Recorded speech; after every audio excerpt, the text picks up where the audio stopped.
Good morning guys. सुबह के बज चुके थे 5 और हम लोग को जाना था बनारस। तो हम लोग ने फटाफट अपनी गाड़ी को कर लिया कोल्ड स्टार्ट और निकल गए अपने दोस्त को लेने, क्योंकि वो भी हम लोग के साथ जा रहा था। उसको लेने के बाद हम लोग निकल गए अयोध्या की तरफ, जो कि अपने घर से खाली 60 किलोमीटर दूर है।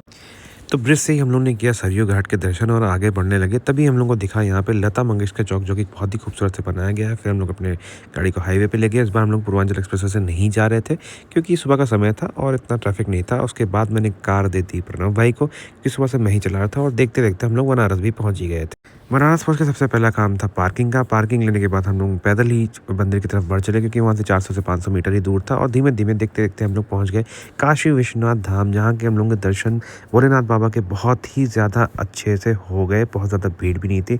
ऐसा लग रहा था कि भगवान ने बुलाया ये दर्शन करवाने के लिए। दर्शन करने के बाद हम लोग निकल गए घाट की तरफ।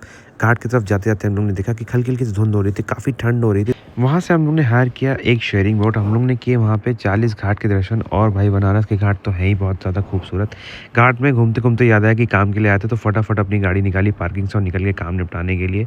और काम निपटाने के बाद हम लोग तुरंत निकल गए अपने घर की तरफ, क्योंकि जहाँ से था 200-250 किलोमीटर। और भाई भूख बहुत ज़बरदस्त लग चुकी थी, तो तुरंत एक ढाबा देखा, वहाँ पे अपने खाना वाना ऑर्डर किया। गाड़ी हम लोग की वो खड़ी हुई थी, बहुत ही खूबसूरत लग रही थी। और देखते देखते खाना खाने के बाद हम लोग घर की तरफ रवाना हो गए। और शाम तक या रात तक आते आते 8:30 बजे तक हम लोग घर भी पहुँच गए। Good night guys, thanks for watching.